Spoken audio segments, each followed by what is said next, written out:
ਜੀ ਸਾਰਿਆਂ ਨੂੰ ਮੈਂ ਸੁਜਿੰਦਰ ਕੌਰ ਮੈਂ ਹੈਲਪ ਕਰਦੀ ਹਾਂ ਤੁਹਾਡੇ ਸੁਪਨਿਆਂ ਨੂੰ ਪੂਰਾ ਕਰਨ ਦੇ ਲਈ ਨੈਟਵਰਕ ਮਾਰਕੀਟਿੰਗ ਦੇ ਰਾਹੀਂ ਤੇ ਖਾਸ ਕਰਕੇ ਸਾਡੀ ਨਾਰੀ ਸ਼ਕਤੀ ਦੇ ਲਈ ਜੋ ਆਪਣੀ ਲਾਈਫ ਵਿੱਚ ਕੁਝ ਵੱਡਾ ਕਰਨਾ ਚਾਹੁੰਦੇ ਨੇ।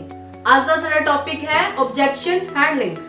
ਦੋਸਤੋ ਨੈਟਵਰਕ ਮਾਰਕੀਟਿੰਗ ਵਿੱਚ ਅਕਸਰ ਅਸੀਂ ਦੇਖਦੇ ਹਾਂ ਕਿ ਸਾਨੂੰ ਬਹੁਤ ਸਾਰੇ ਆਬਜੈਕਸ਼ਨ ਆਉਂਦੇ ਨੇ ਤੇ ਬਹੁਤ ਸਾਰੇ ਲੋਕ ਇਸ ਇੰਡਸਟਰੀ ਵਿੱਚ ਇਸ ਕਰਕੇ ਫੇਲ ਹੋ ਜਾਂਦੇ ਹਨ ਕਿਉਂਕਿ ਉਹਨਾਂ ਨੂੰ ਆਬਜੈਕਸ਼ਨ ਨੂੰ ਹੈਂਡਲ ਕਰਨਾ ਨਹੀਂ ਆਉਂਦਾ। ਕੁਝ ਲੋਕ ਤਾਂ ਕਾਫੀ ਸਮੇਂ ਤੱਕ ਆਬਜੈਕਸ਼ਨ ਦੇ ਡਰ ਕਰਕੇ ਕਿਸ ਨੂੰ ਪਲਾਨ ਹੀ ਨਹੀਂ ਦੇ ਪਾਉਂਦੇ ਤੇ ਇਸੇ ਤਰੀਕੇ ਨਾਲ ਉਹ ਹੌਲੀ-ਹੌਲੀ ਇਸ ਇੰਡਸਟਰੀ ਨੂੰ ਛੱਡ ਦਿੰਦੇ ਨੇ। ਡੀਅਰ ਲੀਡਰਸ, ਤੁਸੀਂ ਇੱਕ ਗੱਲ ਨੂੰ ਸਮਝ ਕੇ ਚੱਲੋ ਕਿ ਆਬਜੈਕਸ਼ਨ ਉਦੋਂ ਆਉਂਦੇ ਨੇ ਜਦੋਂ ਤੁਸੀਂ ਆਪਣੀ ਪ੍ਰੈਜੈਂਟੇਸ਼ਨ ਨੂੰ ਸਹੀ ਤਰੀਕੇ ਨਾਲ ਨਹੀਂ ਦੱਸ ਪਾਉਂਦੇ ਜਾਂ ਫਿਰ ਆਪਣੀ ਗੱਲ ਨੂੰ ਸਾਹਮਣੇ ਵਾਲੇ ਅੱਗੇ ਠੀਕ ਤਰੀਕੇ ਨਾਲ ਨਹੀਂ ਰੱਖ ਪਾਉਂਦੇ। ਇੱਕ ਗੱਲ ਯਾਦ ਰੱਖਣੀ ਹੈ ਕਿ ਜੇ ਤੁਸੀਂ ਤੇ ਤੁਹਾਡੀ ਟੀਮ ਆਬਜੈਕਸ਼ਨ ਨਹੀਂ ਹੈਂਡਲ ਕਰ ਪਾਉਂਦੇ ਤਾਂ ਤੁਸੀਂ ਇਸ ਬਿਜ਼ਨਸ ਵਿੱਚ ਜ਼ਿਆਦਾ ਅੱਗੇ ਨਹੀਂ ਵਧ ਸਕਦੇ ਹੋ ਤੇ ਤੁਹਾਨੂੰ ਆਬਜੈਕਸ਼ਨ ਹੈਂਡਲਿੰਗ ਵਿੱਚ ਮਾਸਟਰ ਬਣਨਾ ਹੀ ਪਏਗਾ। ਦੋਸਤੋ ਤੁਹਾਨੂੰ ਮੈਂ ਅੱਜ ਜੋ ਫਾਰਮੂਲਾ ਦਵਾਂਗੀ ਉਸ ਦੇ ਨਾਲ ਤੁਹਾਨੂੰ ਬਹੁਤ ਹੈਲਪ ਮਿਲੇਗੀ ਤੇ ਆਬਜੈਕਸ਼ਨ ਹੈਂਡਲਿੰਗ ਤੁਹਾਡੇ ਲਈ ਬਹੁਤ ਈਜ਼ੀ ਟਾਸਕ ਬਣ ਜਾਏਗਾ। ਸੋ ਕੀ ਹੈ ਇਹ ਫਾਰਮੂਲਾ? Feel, felt, found. ਦੋਸਤੋ ਅਕਸਰ ਅਸੀਂ ਪ੍ਰੋਸਪੈਕਟ ਦੀ ਗੱਲ ਸੁਣਦੇ ਹੀ ਨਹੀਂ, ਅਸੀਂ ਉਸ ਨੂੰ ਸਮਝਦੇ ਨਹੀਂ, ਉਹ ਕਹਿਣਾ ਕੀ ਚਾਹੁੰਦਾ ਹੈ ਉਸ ਦੀ ਗੱਲ ਨੂੰ ਆਬਜ਼ਰਵ ਹੀ ਨਹੀਂ ਕਰ ਪਾਉਂਦੇ, ਬਸ ਆਪਣੇ ਤੇ ਆਪਣੀ ਕੰਪਨੀ ਬਾਰੇ ਹੀ ਦੱਸੀ ਜਾਂਦੇ ਹਾਂ, ਇਸੇ ਕਰਕੇ ਸਾਡੀ ਕਲੋਜ਼ਿੰਗ ਨਹੀਂ ਹੋ ਪਾਉਂਦੀ। ਤਾਂ ਅੱਜ ਅਸੀਂ ਜਾਣਾਂਗੇ ਕਿ ਕਿਸ ਤਰ੍ਹਾਂ ਅਸੀਂ ਇਸ ਫਾਰਮੂਲੇ ਦਾ ਯੂਜ਼ ਕਰਕੇ ਆਬਜੈਕਸ਼ਨ ਨੂੰ ਬੜੀ ਈਜ਼ੀਲੀ ਹੈਂਡਲ ਕਰ ਸਕਦੇ ਹਾਂ।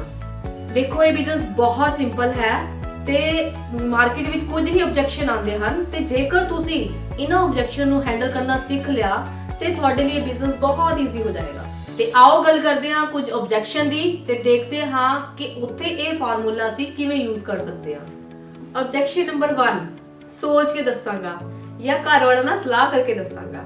ਹੁਣ ਤੁਸੀਂ ਉੱਥੇ ਕੀ ਕਹਿਣਾ ਹੈ ਕਿ ਪਹਿਲਾਂ ਮੈਂ ਵੀ ਐਵੇਂ ਸੋਚਦੀ ਸੀ, ਮੈਂ ਵੀ ਕਿਹਾ ਸੀਗਾ ਕਿ ਜਦੋਂ ਮੈਨੂੰ ਕਿਸ ਨੇ ਪ੍ਰੈਜੈਂਟੇਸ਼ਨ ਦਿੱਤੀ ਸੀ ਤਾਂ ਮੈਂ ਵੀ ਕਿਹਾ ਸੀ ਕਿ ਘਰ ਵਾਲਿਆਂ ਨਾਲ ਸਲਾਹ ਕਰਕੇ ਫੇਰ ਦੱਸਾਂਗੀ, ਪਰ ਮੈਨੂੰ ਘਰ ਵਾਲਿਆਂ ਨੇ ਸਾਫ਼ ਮਨਾ ਕਰ ਦਿੱਤਾ। ਉਸ ਤੋਂ ਬਾਅਦ ਮੇਰੀ ਕਿਸੇ ਫਰੈਂਡ ਨੇ ਇਹਦੇ ਵਿੱਚ ਬਹੁਤ ਵਧੀਆ ਅਚੀਵਮੈਂਟ ਕੀਤੀ ਜਿਸ ਨੂੰ ਦੇਖ ਕੇ ਮੈਂ ਬਹੁਤ ਇਨਸਪਾਇਰ ਹੋਈ ਤੇ ਫਿਰ ਮੈਨੂੰ ਲੱਗਿਆ ਕਿ ਉਹ ਅਗਰ ਕਰ ਸਕੀ ਤਾਂ ਮੈਂ ਕਿਉਂ ਨਹੀਂ ਕਰ ਸਕਦੀ। ਫਿਰ ਮੈਂ ਇਸ ਕੰਮ ਨੂੰ ਸ਼ੁਰੂ ਕਰ ਦਿੱਤਾ। ਸੋ ਗੱਲ ਕਰਦੇ ਹਾਂ ਆਬਜੈਕਸ਼ਨ ਨੰਬਰ 2 ਦੀ, ਜਿੱਥੇ ਬਹੁਤ ਸਾਰੇ ਲੋਕ ਇਹ ਕਹਿਣਗੇ ਕਿ ਸਾਡੇ ਕੋਲ ਤਾਂ ਪੈਸੇ ਹੀ ਨਹੀਂ ਹੈਗੇ। ਹੁਣ ਤੁਸੀਂ ਇੱਥੇ ਇਹ ਫਾਰਮੂਲਾ ਕਿਵੇਂ ਯੂਜ਼ ਕਰੋਗੇ? ਤੁਸੀਂ ਇਹ ਕਹੋਗੇ ਕਿ ਜਦੋਂ ਮੈਂ ਇਹ ਬਿਜ਼ਨਸ ਸ਼ੁਰੂ ਕੀਤਾ ਸੀ ਤਾਂ ਮੇਰੇ ਕੋਲ ਵੀ ਪੈਸੇ ਨਹੀਂ ਸੀ, ਪਰ ਜਦੋਂ ਮੈਨੂੰ ਇਹ ਫੀਲ ਹੋਇਆ ਕਿ ਮੈਂ ਇਸੇ ਕਰਕੇ ਤਾਂ ਬਿਜ਼ਨਸ ਕਰਨਾ ਹੈ ਕਿਉਂਕਿ ਮੇਰੇ ਕੋਲ ਪੈਸੇ ਨਹੀਂ ਹੈ, ਫਿਰ ਮੈਂ ਇੱਕ ਕਲੀਅਰ ਡਿਸੀਜਨ ਲਿੱਤਾ ਤੇ ਇਸ ਬਿਜ਼ਨਸ ਨੂੰ ਸਟਾਰਟ ਕਰਨ ਲਈ ਪੈਸਿਆਂ ਦਾ ਅਰੇਂਜਮੈਂਟ ਕੀਤਾ। ਹੁਣ ਤੁਸੀਂ ਸਾਹਮਣੇ ਵਾਲੇ ਨੂੰ ਇੱਕ ਸਵਾਲ ਕਰੋ ਕਿ ਸਰ ਰੱਬ ਨਾ ਕਰੇ ਕਿ ਕੱਲ ਨੂੰ ਕੁਝ ਐਮਰਜੈਂਸੀ ਹੋ ਜਾਂਦੀ ਹੈ ਤੇ ਡਾਕਟਰ ਤੁਹਾਨੂੰ ਇਹ ਕਹਿੰਦਾ ਹੈ ਕਿ ਸ਼ਾਮ ਤੱਕ 1 ਲੱਖ ਰੁਪਏ ਦਾ ਅਰੇਂਜ ਕਰਨਾ ਹੈ, ਕਿਆ ਤੁਸੀਂ 1 ਲੱਖ ਰੁਪਏ ਦਾ ਅਰੇਂਜ ਨਹੀਂ ਕਰੋਗੇ? ਬਿਲਕੁਲ ਕਰੋਗੇ ਨਾ, ਕਿਉਂਕਿ ਤੁਹਾਡੀ ਉਹ ਇੱਕ ਲਾਈਫ ਦਾ ਸਵਾਲ ਹੈ, ਤੁਹਾਡੀ ਆਪਣੇ ਦੀ ਕਿਸੇ ਦੀ ਜ਼ਿੰਦਗੀ ਦਾ ਸਵਾਲ ਹੈ।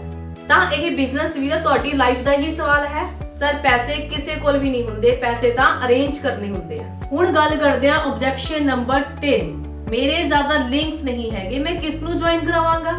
ਤਾਂ ਤੁਸੀਂ ਸਾਹਮਣੇ ਵਾਲੇ ਨੂੰ ਇਹ ਕਹਿ ਸਕਦੇ ਹੋ ਕਿ ਸਰ ਜਦੋਂ ਮੈਂ ਇਸ ਬਿਜ਼ਨਸ ਵਿੱਚ ਆਇਆ ਸੀ ਤਾਂ ਮੈਨੂੰ ਵੀ ਇਹੀ ਲੱਗਦਾ ਸੀ ਕਿ ਮੇਰੇ ਵੀ ਜ਼ਿਆਦਾ ਲਿੰਕਸ ਨਹੀਂ ਹੈਗੇ, ਬਟ ਜਦੋਂ ਮੈਂ ਆਪਣੇ ਆਸ-ਪਾਸ ਦੇਖਿਆ ਤਾਂ ਮੈਂ ਇਹ ਦੇਖਿਆ ਕਿ ਐਦਾਂ ਦੇ ਤਾਂ ਬਹੁਤ ਸਾਰੇ ਲੋਕ ਹੈ ਜਿਨ੍ਹਾਂ ਨਾਲ ਮਿਲ ਕੇ ਮੈਂ ਬਿਜ਼ਨਸ ਸਟਾਰਟ ਕਰ ਸਕਦਾ ਹਾਂ ਤੇ ਮੈਂ ਇਸ ਬਿਜ਼ਨਸ ਦੀ ਸ਼ੁਰੂਆਤ ਕਰ ਦਿੱਤੀ।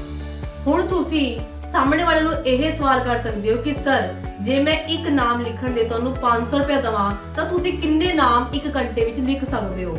ਤਾਂ ਜ਼ਾਹਿਰ ਜੀ ਗੱਲ ਹੈ ਕਿ ਉਹ ਕਹੇਗਾ ਕਿ ਮੈਂ ਤਾਂ ਬਹੁਤ ਸਾਰੇ ਨਾਮ ਲਿਖ ਸਕਦਾ। ਤਾਂ ਉਦੋਂ ਹੀ ਤੁਸੀਂ ਕਹਿਣਾ ਹੈ ਕਿ ਸਰ ਸਾਨੂੰ ਇਹ ਦੇਖਣ ਵਿੱਚ ਲੱਗਦਾ ਹੈ ਕਿ ਸਾਡੇ ਕੋਲ ਲੋਕ ਨਹੀਂ ਹੈ, ਪਰ ਇਸ ਦੇਸ਼ ਵਿੱਚ ਲੋਕਾਂ ਦੀ ਕੋਈ ਕਮੀ ਨਹੀਂ ਹੈ। ਹੁਣ ਗੱਲ ਕਰਦੇ ਹਾਂ ਚੌਥੇ ਆਬਜੈਕਸ਼ਨ ਦੀ, ਜਿਸ ਵਿੱਚ ਕਿ ਤੁਹਾਨੂੰ ਬਹੁਤ ਸਾਰੇ ਲੋਕ ਇਹ ਕਹਿਣਗੇ ਕਿ ਇਸ ਕੰਮ ਵਿੱਚ ਤਾਂ ਬਹੁਤ ਜ਼ਿਆਦਾ ਨੈਗੇਟਿਵਿਟੀ ਹੈ। ਹੁਣ ਤੁਸੀਂ ਕਹੋਗੇ ਕਿ ਸਰ ਮੈਂ ਵੀ ਪਹਿਲਾਂ ਤੁਹਾਡੇ ਵਾਂਗੂ ਹੀ ਸੋਚਦਾ ਸੀ ਕਿ ਇਸ ਬਿਜ਼ਨਸ ਵਿੱਚ ਤਾਂ ਨੈਗੇਟਿਵਿਟੀ ਬਹੁਤ ਜ਼ਿਆਦਾ ਹੈ, ਪਰ ਜਦੋਂ ਮੈਂ ਇਸ ਬਿਜ਼ਨਸ ਨੂੰ ਸਟਾਰਟ ਕੀਤਾ ਤਾਂ ਮੈਂ ਕੀ ਦੇਖਿਆ ਕਿ ਇਸ ਤੋਂ ਜ਼ਿਆਦਾ ਤਾਂ ਕੋਈ ਹੋਰ ਬਿਜ਼ਨਸ ਪੋਜ਼ਿਟਿਵ ਹੀ ਨਹੀਂ ਹੈ। ਸਰ ਮੈਂ ਤੁਹਾਨੂੰ ਇੱਥੇ ਇਹ ਪੁੱਛਦਾ ਹਾਂ ਕਿ ਮੰਨ ਲਓ ਤੁਹਾਡੀ ਇੱਕ ਕੱਪੜੇ ਦੁਕਾਨ ਹੈ ਤੇ ਤੁਹਾਡੇ ਨਾਲ ਹੀ ਇੱਕ ਹੋਰ ਕੱਪੜੇ ਦੁਕਾਨ ਖੁੱਲ ਜਾਂਦੀ ਹੈ ਤਾਂ ਤੁਸੀਂ 네ਗੇਟਿਵ ਹੋਵੋਗੇ ਕਿ ਪੋਜ਼ਿਟਿਵ ਹੋਵੋਗੇ? ਆਬਵੀਅਸਲੀ ਤੁਸੀਂ 네ਗੇਟਿਵ ਹੋਵੋਗੇ। ਬਟ ਇਸ ਬਿਜ਼ਨਸ ਵਿੱਚ ਅਸੀਂ ਟੀਮ ਵਰਕ ਨਾਲ ਕੰਮ ਕਰਦੇ ਹਾਂ। ਇਸ ਬਿਜ਼ਨਸ ਵਿੱਚ ਜਿੰਨੇ ਮਰਜ਼ੀ ਪਰਸਨ ਆ ਜੇ, ਸਭ ਦਾ ਦਿਲ ਖੁੱਲ ਕੇ ਵੈਲਕਮ ਹੁੰਦਾ ਹੈ। ਗੱਲ ਕਰਦੇ ਹਾਂ ਆਬਜੈਕਸ਼ਨ ਨੰਬਰ 5 ਦੀ।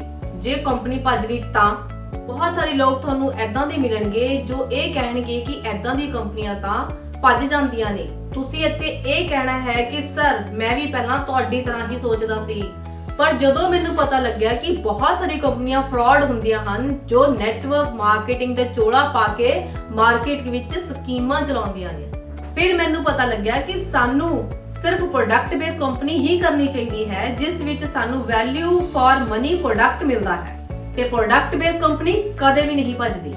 ਨੈਕਸਟ ਆਬਜੈਕਸ਼ਨ ਦੀ ਗੱਲ ਕਰੀਏ ਤਾਂ ਕੁਝ ਲੋਕ ਤੁਹਾਨੂੰ ਐਦਾਂ ਦੇ ਮਿਲਣਗੇ ਜਿਨ੍ਹਾਂ ਦੀ ਜੇਬ ਵਿੱਚ ਤਾਂ ਕੋਈ ਪੈਸਾ ਨਹੀਂ ਹੁੰਦਾ ਤੇ ਗੱਲਾਂ ਬਹੁਤ ਵੱਡੀਆਂ ਕਰਦੇ ਹਨ ਤੇ ਕਹਿੰਦੇ ਨੇ ਕਿ ਇਹ ਕੰਮ ਸਾਡੇ ਲੈਵਲ ਦਾ ਹੀ ਨਹੀਂ ਹੈਗਾ। ਜਦੋਂ ਤੁਹਾਨੂੰ ਕੋਈ ਇਹ ਕਵੇ ਕਿ ਇਹ ਕੰਮ ਮੇਰੇ ਲੈਵਲ ਦਾ ਨਹੀਂ ਹੈਗਾ ਤਾਂ ਤੁਸੀਂ ਕਹਿਣਾ ਹੈ ਕਿ ਸਰ ਪਹਿਲਾਂ ਮੈਂ ਵੀ ਇਹੀ ਸੋਚਦਾ ਸੀ ਕਿ ਇਹ ਕੰਮ ਮੇਰੇ ਲੈਵਲ ਦਾ ਨਹੀਂ ਹੈ, ਪਰ ਜਦੋਂ ਮੈਂ ਕੰਮ ਇਹ ਸਟਾਰਟ ਕੀਤਾ ਤਾਂ ਮੈਂ ਇਹ ਦੇਖਿਆ ਕਿ ਇਸ ਬਿਜ਼ਨਸ ਵਿੱਚ ਤਾਂ ਲੋਕ ਲੈਵਲ ਬਣਾਉਣ ਲਈ ਆਉਂਦੇ ਨੇ। ਇਸ ਬਿਜ਼ਨਸ ਵਿੱਚ ਬਹੁਤ ਸਾਰੇ ਡਾਕਟਰ, ਇੰਜੀਨੀਅਰ ਤੇ ਬਹੁਤ ਸਾਰੇ ਫੀਲਡ ਦੇ ਲੋਕ ਕੰਮ ਕਰਦੇ ਨੇ ਤੇ ਇਸ ਬਿਜ਼ਨਸ ਵਿੱਚ ਬਹੁਤ ਸਾਰੇ ਲੋਕ ਕਈ ਤਰ੍ਹਾਂ ਦੀ ਲਗਜ਼ਰੀ ਕਾਰਸ ਤੇ ਬਹੁਤ ਸਾਰੀ ਅਚੀਵਮੈਂਟ ਹਾਸਿਲ ਕਰ ਰਹੇ ਹਨ। ਸੋ ਸਰ ਲੋਕ ਤਾਂ ਇੱਥੇ ਲੈਵਲ ਬਣਾਉਣ ਲਈ ਆਉਂਦੇ ਨੇ। ਨੈਕਸਟ ਆਬਜੈਕਸ਼ਨ ਦੀ ਗੱਲ ਕਰੀਏ ਤਾਂ ਬਹੁਤ ਸਾਰੇ ਲੋਕ ਇਹ ਕਹਿਣਗੇ ਕਿ ਮੇਰੇ ਕੋਲ ਤਾਂ ਟਾਈਮ ਨਹੀਂ ਹੈ, ਮੈਂ ਸਵੇਰ ਤੋਂ ਲੈ ਕੇ ਸ਼ਾਮ ਤੱਕ ਜੌਬ ਕਰਦਾ ਹਾਂ ਤੇ ਸ਼ਾਮ ਨੂੰ ਘਰ ਆਉਂਦਾ ਹਾਂ, ਇਸ ਬਿਜ਼ਨਸ ਵਾਸਤੇ ਮੇਰੇ ਕੋਲ ਤਾਂ ਟਾਈਮ ਹੀ ਨਹੀਂ ਹੈ। ਹੁਣ ਤੁਸੀਂ ਇਹ ਕਹਿਣਾ ਹੈ ਕਿ ਸਰ ਪਹਿਲਾਂ ਮੈਂ ਵੀ ਤੁਹਾਡੇ ਵਾਂਗੂ ਹੀ ਸੋਚਦਾ ਸੀ, ਮੇਰੇ ਕੋਲ ਵੀ ਟਾਈਮ ਨਹੀਂ ਸੀ, ਮੈਂ ਇਸ ਬਿਜ਼ਨਸ ਨੂੰ ਕਿਵੇਂ ਟਾਈਮ ਦੇ ਪਾਵਾਂਗਾ। ਪਰ ਜਦੋਂ ਮੈਂ ਇਸ ਬਿਜ਼ਨਸ ਨੂੰ ਸਟਾਰਟ ਕੀਤਾ ਤਾਂ ਮੈਂ ਕੀ ਦੇਖਿਆ ਕਿ ਮੈਂ ਜੇ ਰੋਜ਼ ਦਾ 1 ਘੰਟਾ ਵੀ ਕੱਢਦਾ ਹਾਂ ਤਾਂ ਮੈਂ ਹੌਲੀ-ਹੌਲੀ ਇਸ ਬਿਜ਼ਨਸ ਨੂੰ ਬਿਲਡ ਕਰ ਸਕਦਾ ਹਾਂ, ਯਾਨੀ ਕਿ ਕੁਝ ਪਾਰਟ ਟਾਈਮ ਇਨਕਮ ਵੀ ਜਨਰੇਟ ਕਰ ਸਕਦਾ ਹਾਂ। ਨੈਕਸਟ ਆਬਜੈਕਸ਼ਨ ਦੀ ਗੱਲ ਕਰੀਏ ਤਾਂ ਕੁਝ ਲੋਕ ਇਹ ਕਹਿਣਗੇ ਕਿ ਇਹ ਤਾਂ ਚੇਨ ਸਿਸਟਮ ਹੈ ਜਾਂ ਬੰਦੇ ਜੋੜਨ ਦਾ ਕੰਮ ਹੈ। ਹੁਣ ਤੁਸੀਂ ਇਹ ਕਹਿਣਾ ਹੈ ਕਿ ਸਰ ਮੈਂ ਵੀ ਪਹਿਲਾਂ ਤੁਹਾਡੇ ਵਾਂਗ ਹੀ ਸੋਚਦਾ ਸੀ, ਚੇਨ ਸਿਸਟਮ ਨੂੰ ਇੱਕ 네ਗੇਟਿਵ ਤਰੀਕੇ ਨਾਲ ਹੀ ਦੇਖਦਾ ਸੀ, ਬਟ ਜਦੋਂ ਮੈਂ ਇਹ ਬਿਜ਼ਨਸ ਸਟਾਰਟ ਕੀਤਾ ਤਾਂ ਮੈਂ ਕੀ ਦੇਖਿਆ ਕਿ ਦੁਨੀਆ ਵਿੱਚ ਜਿੰਨੇ ਵੀ ਕੰਮ ਹੈ ਉਹ ਬਿਨਾਂ ਚੇਨ ਸਿਸਟਮ ਤੋਂ ਤਾਂ ਵੱਡੇ ਹੋ ਹੀ ਨਹੀਂ ਸਕਦੇ। ਜੇ ਗੱਲ ਕਰੀਏ ਤਾਂ ਮੈਕਡੋਨਲਡ ਦੀ, ਉਹ ਦੁਨੀਆ ਵਿੱਚ ਕੀ ਕਰ ਰਿਹਾ? ਉਹ ਚੇਨ ਸਿਸਟਮ ਹੀ ਤਾਂ ਚਲਾ ਰਿਹਾ ਹੈ। ਗੱਲ ਕਰੀਏ KFC ਦੀ, ਉਹ ਦੁਨੀਆ ਵਿੱਚ ਕੀ ਕਰ ਰਿਹਾ? ਚੇਨ ਸਿਸਟਮ ਹੀ ਤਾਂ ਚਲਾ ਰਿਹਾ ਹੈ। ਐਦਾਂ ਦੇ ਜਿੰਨੇ ਵੀ ਵੱਡੇ ਕੰਮ ਨੇ ਉਹ ਬਿਨਾਂ ਚੇਨ ਸਿਸਟਮ ਤੋਂ ਤਾਂ ਹੋ ਹੀ ਨਹੀਂ ਸਕਦੇ। ਸੋ ਦੋਸਤੋ ਤੁਸੀਂ ਇਸੇ ਤਰੀਕੇ ਨਾਲ ਇਸ ਫਾਰਮੂਲੇ ਨੂੰ ਯੂਜ਼ ਕਰਕੇ ਹਰ ਇੱਕ ਆਬਜੈਕਸ਼ਨ ਨੂੰ ਹੈਂਡਲ ਕਰ ਸਕਦੇ ਹੋ ਤੇ ਬਿਜ਼ਨਸ ਵਿੱਚ ਸਕਸੈਸਫੁਲ ਹੋ ਸਕਦੇ ਹੋ। ਸੋ ਥੈਂਕ ਯੂ ਆਲ, ਬਨੇ ਰਹੋ ਮੇਰੇ ਨਾਲ, ਆਪਣੀ ਸਕਿੱਲਸ ਨੂੰ ਪਾਲਿਸ਼ ਕਰੋ ਤੇ ਨੈਟਵਰਕ ਮਾਰਕੀਟਿੰਗ ਵਿੱਚ ਬਣਾਓ ਇੱਕ ਸ਼ਾਨਦਾਰ ਕੈਰੀਅਰ। Bye bye.